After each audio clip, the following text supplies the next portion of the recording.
नमस्कार, आप देख रहे हैं बोलता हिमाचल। मैं हूं अर्नव और लेकर आया हूं देवभूमि हिमाचल से आज की बड़ी और महत्वपूर्ण खबरें। दोस्तों, रोजाना खबरों के लिए चैनल को सब्सक्राइब करें, वीडियो को लाइक और शेयर करें। कमेंट बॉक्स में अपने जिले का नाम हमें जरूर बताएं। वीडियो को अंत तक जरूर देखें। चलिए शुरू करते हैं आज का हिमाचल न्यूज बुलेटिन। शिमला के रिज मैदान में हर्षोल्लास के साथ मनाया गया गणतंत्र दिवस। राज्यपाल ने ली परेड की सलामी, सीएम भी रहे मौजूद। हिमाचल प्रदेश की राजधानी शिमला के रिज मैदान पर गणतंत्र दिवस मनाया गया। राज्यपाल ने राष्ट्रीय ध्वज फहराकर परेड की सलामी ली। सीएम सुक्खू और लोक निर्माण मंत्री विक्रमादित्य सिंह मौजूद रहे। शिमला के रिज मैदान पर हर्षोल्लास के साथ 77वां गणतंत्र दिवस समारोह का आयोजन किया गया, जिसमें राज्यपाल शिव प्रताप शुक्ल ने राष्ट्रीय ध्वज फहराकर परेड का निरीक्षण किया और भव्य मार्च पास्ट की सलामी ली। कार्यक्रम में मुख्यमंत्री सुखविंदर सिंह सुक्खू और लोक निर्माण मंत्री विक्रमादित्य सिंह विशेष तौर पर मौजूद रहे। इस दौरान विभिन्न विभागों की झांकियों का प्रदर्शन और सांस्कृतिक कार्यक्रमों का आयोजन किया गया। गणतंत्र दिवस पर दिल्ली के कर्तव्य पथ पर हिमाचल की संस्कृति की झलक। गणतंत्र दिवस परेड के लिए रक्षा मंत्रालय, भारत सरकार ने देश के 17 राज्यों की झांकियों का चयन किया गया था, जिसमें हिमाचल प्रदेश की झांकी भी शामिल थी। वहीं सोमवार को हिमाचल प्रदेश की झांकी ने ये दिखाया कि हिमाचल प्रदेश न सिर्फ देवी देवताओं की भूमि है, बल्कि निडर देशभक्ति की भी भूमि है और इसने अपने बहादुर बेटों और बेटियों को श्रद्धांजलि दी। ये इस विचार पर आधारित थी कि ये राज्य, जिसे देव भूमि या देवताओं की भूमि के रूप में पूजा जाता है, उतना ही वीर भूमि यानी बहादुरों की भूमि भी है। इस राज्य ने देश को 1203 वीरता पुरस्कार विजेता दिए हैं, जिनमें 4 परमवीर चक्र, 2 अशोक चक्र और 10 महावीर चक्र शामिल हैं, जो भारत के सैन्य इतिहास में वीरता का एक असाधारण रिकॉर्ड है। गणतंत्र दिवस की झांकी ने राज्य की इस अदम्य भावना को श्रद्धांजलि दी। इसने हिमाचल के उन बेटों और बेटियों को भी सम्मानित किया जिन्होंने पहाड़ों की सहन शक्ति से प्रेरित होकर बहादुरी और बलिदान के साथ देश की पुकार का जवाब दिया है।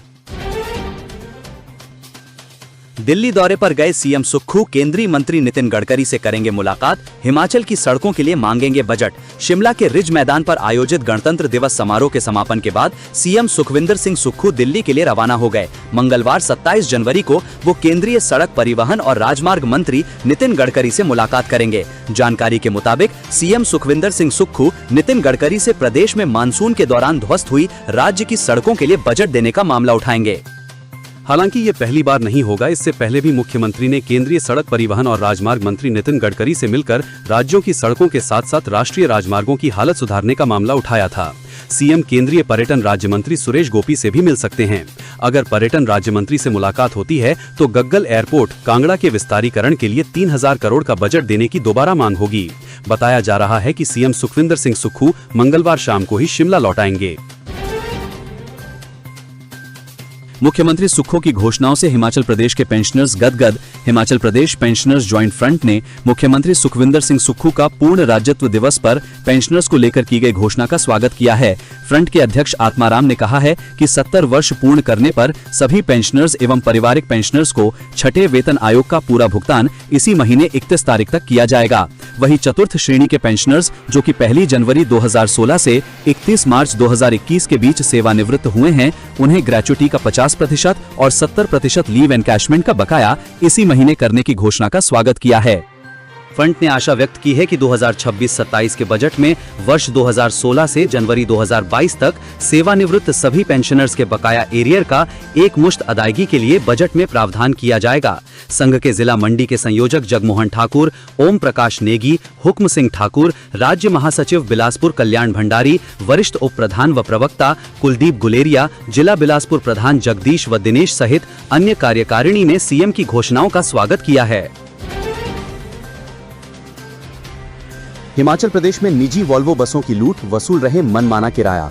प्रदेश में धड़ल्ले से कॉन्ट्रैक्ट कैरेज के तहत दौड़ने वाली निजी बसों ने किरायों में अपनी मनमर्जी से 2 से 3 गुना तक बढ़ोतरी कर दी है।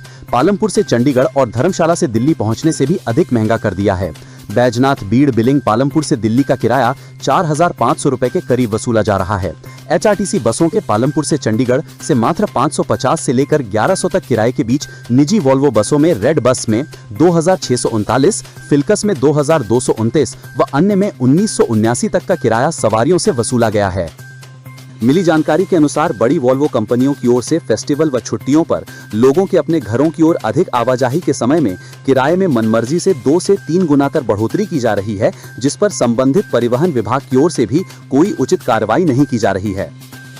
इसका खामियाजा चंडीगढ़ व दिल्ली जाने वाले यात्रियों सहित कामगारों को समस्याएं झेलनी पड़ रही हैं। हालांकि निगम की ओर से पालमपुर व धर्मशाला से करीब 1 दर्जन वोल्वो बसों के रूट दिल्ली व चंडीगढ़ के लिए सुबह व शाम चलाए जा रहे हैं। बावजूद इसके अधिक आवाजाही के समय लोगों को निजी बसों पर भी निर्भर रहने के लिए मजबूर होना पड़ता है। हिमाचल में 3 माह के लिए जिला परिषद अध्यक्ष की शक्तियां एडीसी को देने की तैयारी। पंचायतों का कार्यकाल 31 जनवरी को खत्म हो रहा है और प्रदेश हाईकोर्ट ने 30 अप्रैल से पहले चुनाव करवाने के आदेश जारी कर रखे हैं। ऐसे में करीब 3 माह के लिए पंचायतों, पंचायत समितियों और जिला परिषदों की वैधानिक शक्तियों के लिए वैकल्पिक व्यवस्था करने की तैयारी है, ताकि विकास कार्यों, मनरेगा भुगतान, निर्माण कार्यों की स्वीकृति और अन्य प्रशासनिक गतिविधियों पर असर न पड़े। नियमों के अनुसार पंचायत समिति की शक्तियां संबंधित ब्लॉक के बीडीओ और जिला परिषद की शक्तियां जिला पंचायत अधिकारी अथवा एडीसी को सौंपी जा सकती हैं।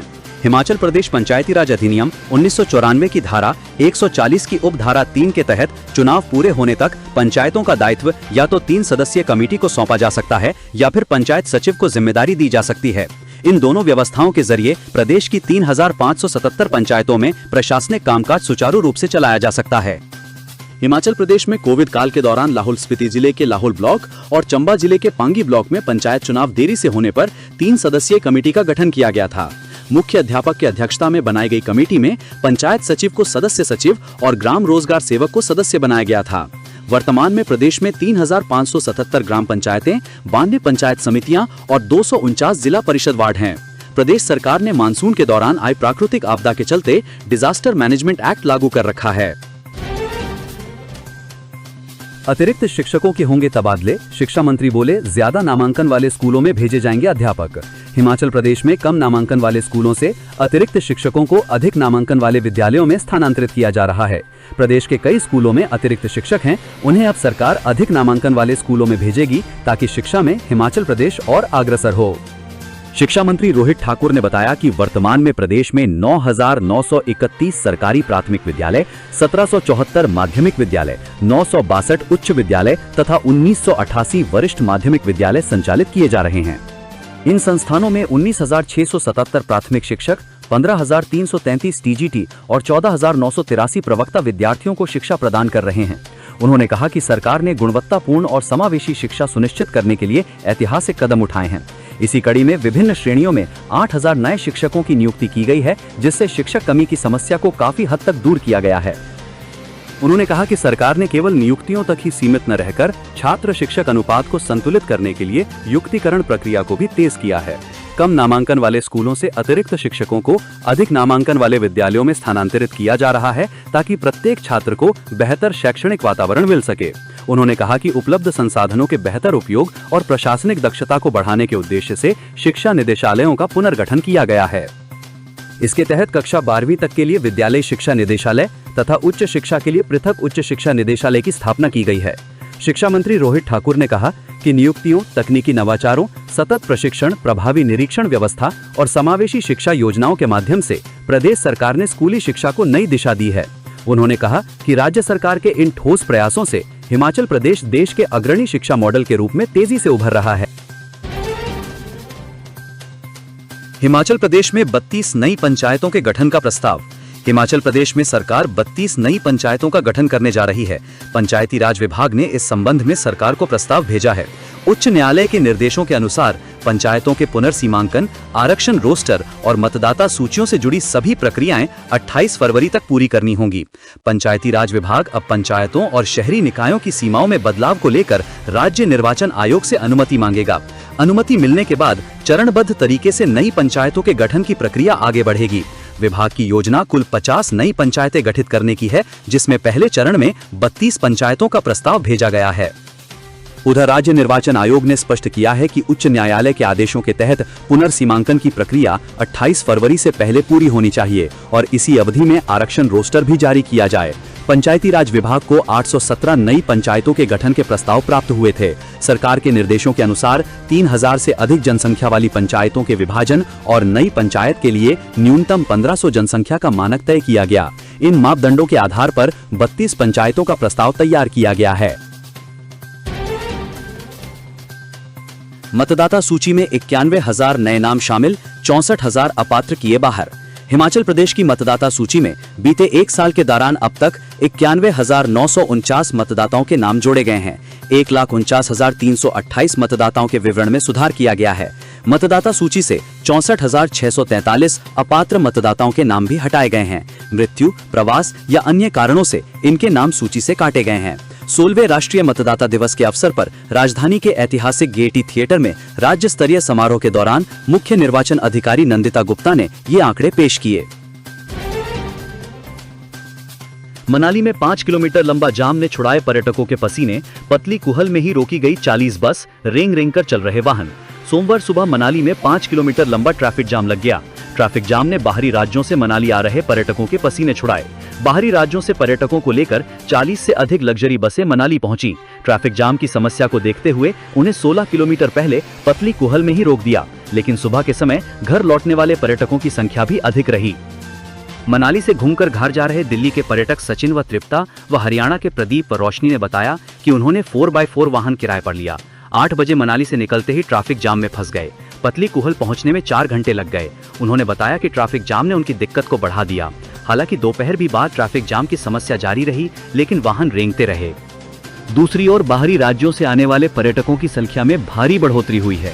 पर्यटकों की माने तो बर्फ के दीदार की उत्सुकता के आगे ट्रैफिक जाम का दर्द फीका पड़ रहा है। दक्षिण भारत के कर्नाटक राज्य के बेंगलुरु शहर से परिवार सहित मनाली पहुंचे निश्चल देव दत्ता ने बताया कि वो वॉल्वो बस से सुबह 6 बजे पतली कुहल पहुंच गए थे, लेकिन मनाली होटल पहुंचने में उन्हें 4 घंटे का समय लग गया। पहाड़ियों में वीडियो बनाने गए 2 भाइयों की मौत, 4 दिन तक शव के पास रोता रहा पालतू कुत्ता। हिमाचल प्रदेश के चंबा जिले से एक ऐसी खबर सामने आई है जिसने वफादारी की परिभाषा बदल दी है। प्रसिद्ध भरमाणी माता मंदिर के ऊंचे पहाड़ों पर 2 युवकों की दुखद मृत्यु हो गई, लेकिन इस त्रासदी के बीच उनके पालतू कुत्ते ने जो किया उसने सबको हैरान कर दिया। 23 जनवरी से लापता हुए इन किशोरों के साथ मौजूद उनका कुत्ता 4 दिनों तक हाड़ कंपाने वाली बर्फबारी के बीच अपने मालिक के बेजान शरीर के पास पहरा देता रहा। घटना तब शुरू हुई जब 19 वर्षीय विकसित राणा और उनका 13 वर्षीय ममेरा भाई पीयूष भरमाणी मंदिर में दर्शन के लिए निकले थे। साथ में पीयूष का प्यारा कुत्ता और कैंपिंग का सामान भी था। बताया जा रहा है कि मंदिर के ऊपरी इलाकों में वीडियो शूट करने के दौरान मौसम अचानक बिगड़ गया। भारी बर्फबारी और बर्फीले तूफान के कारण दोनों लड़के रास्ता भटक गए और 0 से नीचे के तापमान में फंसने के कारण उनकी जान चली गई। संतोषगढ़ में भीषण अग्निकांड, जलकर खाक हुआ घर, लाखों का नुकसान।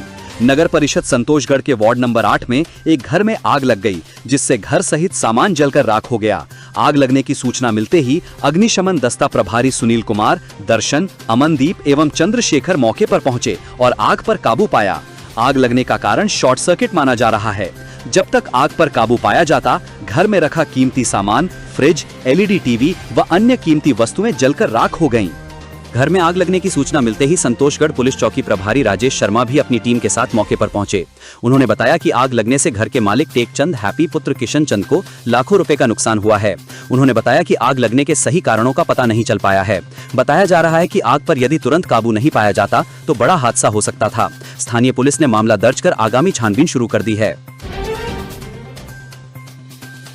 बागवानी विभाग ने नया बगीचा लगाने के लिए जारी की एडवाइजरी। बारिश व बर्फबारी के बाद बागवानी विभाग ने नया बगीचा लगाने के लिए एडवाइजरी जारी की है। इसके तहत नए पौधे लगाने के लिए लेआउट करने को अनिवार्य बताया गया है। राज्य में 3 माह से अधिक का सूखा समाप्त होने के बाद सेब व अन्य फलों के पौधे लगाने का कार्य शुरू हो गया है। विभाग ने बागवानों को नए पौधे व नए बगीचे लगाने के लिए सही रेखांकन लेआउट करने की सलाह दी है। साथ ही बागवानों को रूट स्टॉक के अनुसार पौधों में दूरी रखने को कहा है।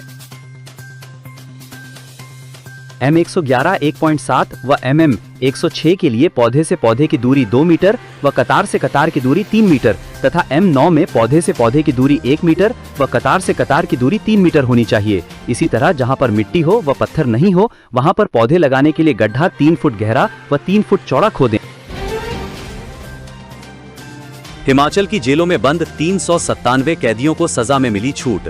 गणतंत्र दिवस के मौके पर प्रदेश सरकार ने विभिन्न जेलों में बंद 397 सजायाफ्ता कैदियों को सजा में छूट देने का ऐलान किया है।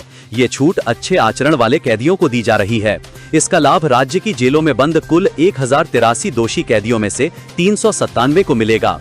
सरकार की तरफ से बताया गया है कि आजीवन कारावास सहित 10 साल से अधिक सजा काट चुके कैदियों को 45 दिन की छूट दी जाएगी, जबकि 5 साल से अधिक और 10 साल तक सजा पाने वालों को 30 दिन की छूट मिलेगी। इसी तरह 3 साल से अधिक और 5 साल तक सजा काट रहे कैदियों को 21 दिन, 1 साल से अधिक और 3 साल तक सजा पाने वालों को 15 दिन तथा 6 महीने से अधिक और 1 साल तक सजा पाए कैदियों को 7 दिन की छूट दी जाएगी। हिमाचल सरकार ने स्पष्ट किया है कि ये छूट केवल उन्हीं कैदियों को दी जाएगी जिनका जेल के दौरान आचरण अच्छा रहा है। NDPS एक्ट, पॉक्सो एक्ट, भ्रष्टाचार निवारण अधिनियम, गैर कानूनी गतिविधियां रोकथाम अधिनियम, आतंकवाद, फिरौती के लिए अपहरण, आदतन अपराधियों, पैरोल से फरार कैदियों और अन्य गंभीर अपराधों में दोषी कैदियों को इस छूट से बाहर रखा गया है। तकनीकी विश्वविद्यालय हमीरपुर, डिग्री पूरी न करने वाले छात्रों को परीक्षा देने का विशेष मौका। हिमाचल प्रदेश तकनीकी विश्वविद्यालय हमीरपुर ने निर्धारित समय सीमा के भीतर अपनी डिग्री पूरी न कर पाने वाले या उत्तीर्ण न हो पाने वाले सभी अभ्यर्थियों को मई-जून 2026 में प्रस्तावित परीक्षा में विशेष मौका देने का निर्णय लिया है। तकनीकी विवि के परीक्षा नियंत्रक अनुपम कुमार ठाकुर ने कहा कि BTech, B pharmacy, allopathy, Ayurveda के पहले से 8वें सेमेस्टर तक के ओल्ड और न्यू सिलेबस के अभ्यर्थी परीक्षा के लिए ऑफलाइन आवेदन 20 मार्च तक कर सकते हैं। इसके अलावा B pharmacy, allopathy, Ayurveda, KCBCS choice based credit system पाठ्यक्रम के पहले से 8वें सेमेस्टर तक अभ्यर्थी और एम फार्मेसी और एमटेक के भी CBCS के पहले से 4थे सेमेस्टर तक के अभ्यर्थियों को परीक्षा में बैठने का विशेष मौका प्रदान किया जा रहा है। विशेष मौके के तहत परीक्षा देने की फीस संबंधित अधिसूचना और फॉर्म अभ्यर्थी तकनीकी विश्वविद्यालय की वेबसाइट पर देख सकते हैं। हिमाचल में आज भारी हिमपात और वर्षा की चेतावनी, पश्चिमी विक्षोभ की बढ़ेगी सक्रियता, ऑरेंज अलर्ट जारी। मौसम विज्ञान केंद्र शिमला के अनुसार 26 की रात से पश्चिमी विक्षोभ की सक्रियता बढ़ेगी, जिसका प्रभाव 28 जनवरी तक रहेगा। 27 जनवरी को राज्य के अधिकांश हिस्सों में व्यापक वर्षा और हिमपात की संभावना जताई है। उच्च पर्वतीय क्षेत्रों और उनसे सटे मध्य पर्वतीय इलाकों में, पर्यटन स्थलों नालदेहरा, मनाली, शिमला, कुफरी, नारकंडा, सोलांग वैली में 27 जनवरी को हिमपात की संभावना जताई है। राज्य के कई हिस्सों में दिन के तापमान में 4 से 8 डिग्री सेल्सियस तक गिरावट आने से शीत दिवस जैसी स्थिति बन सकती है। 27 जनवरी को चंबा, कुल्लू, किन्नौर और लाहौल स्पीति में 40 से 50 किलोमीटर की रफ्तार से आंधी और भारी हिमपात का ऑरेंज अलर्ट जारी किया है, जबकि ऊना, बिलासपुर, सोलन और सिरमौर में कहीं-कहीं ओले गिर सकते हैं और शीतलहर की चेतावनी जारी की गई है। मौसम विज्ञान केंद्र के अनुसार तेज आंधी के कारण कमजोर व अस्थायी ढांचों को आंशिक नुकसान हो सकता है। सड़कों में बर्फ और पानी के जमने के कारण फिसलन भरी सड़कों के कारण वाहनों के फिसलने व यातायात जाम की आशंका जताई है। आवश्यक सेवाओं व खुले में होने वाले कार्यों में अस्थायी बाधा, बागवानी और खड़ी फसलों को नुकसान की संभावना है। सोमवार को शिमला सहित प्रदेश में धूप खिली रही और दोपहर बाद बादल छा गए। समूचा प्रदेश शीतल लहर की चपेट में है। हिमपात के कारण ठंडक बढ़ी हुई है। दोस्तों, बोलता हिमाचल को सपोर्ट करने के लिए इस वीडियो को एक लाइक और कमेंट जरूर करें। साथ में चैनल को सब्सक्राइब करें। धन्यवाद। जय हिंद, जय भारत।